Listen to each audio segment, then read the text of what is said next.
Assalamualaikum warahmatullahi wabarakatuh. Nama diberi Nurja Kaisara binti Nur Syarizat. Saya merupakan murid tahun 6 dari Sekolah Kebangsaan Pau Perlis. Anak ketiga daripada 4 orang adik-beradik. Saya amat meminati dunia teknologi dan sangat aktif dalam menyertai pelbagai pertandingan secara atas talian. Kegarahan saya terhadap dunia inovasi digital telah membawa saya sehingga ke peringkat antarabangsa. Malah, saya juga telah merangkul banyak anugerah di Anugerah Digital Utilization Award peringkat Negeri Perlis.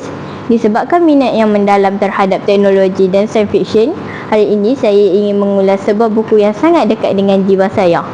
Buku yang ingin saya kongsikan bertajuk Rasa Virus dalam Pemacu Pen, yang merupakan sebahagian siri daripada pencegahan jenayah cyber.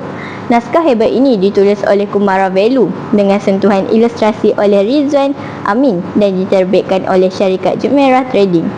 Karya ini bukan sekadar cerita fiksyen biasa, malah ia merupakan sebuah buku motivasi yang syarat dengan nilai murni tentang kebincangan hidup remaja dan ancaman cyber masa kini.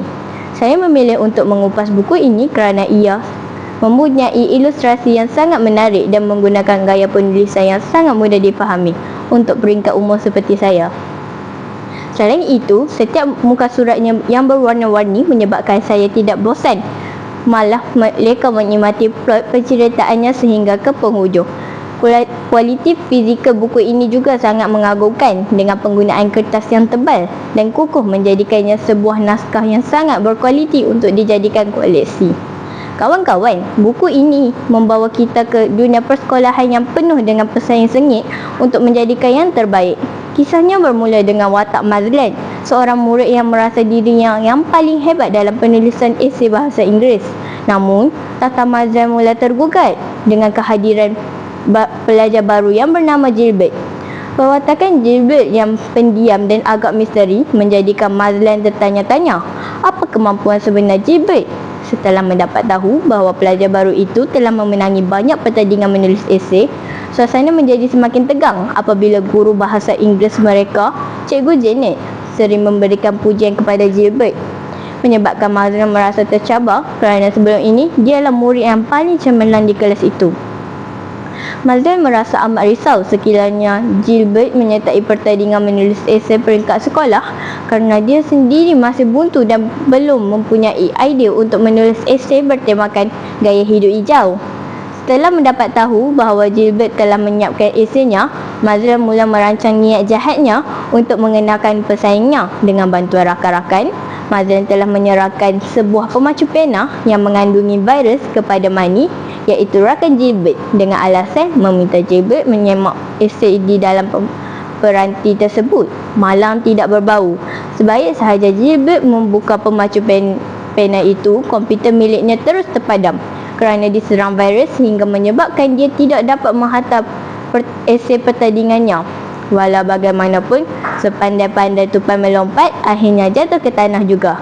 Setelah cikgu mendapat tahu tentang kejadian ini, Mazlan dipanggil dan akhirnya dia mengakui segala kesilapannya serta memohon maaf di atas perbuatan khianat tersebut. Terdapat banyak pengajaran dan nilai murni yang boleh dijadikan iktibar dalam kehidupan seharian melalui novel ini. Antaranya ialah nilai kejujuran dan integriti dalam persaingan. Kita seharusnya bersaing secara sihat dan tidak sesekali menggunakan cara yang kotor atau khianat untuk menjatuhkan orang lain demi kepentingan diri sendiri. Selain itu, nilai bertanggungjawab dalam penggunaan teknologi perlu diterapkan sejak dari bangku sekolah lagi.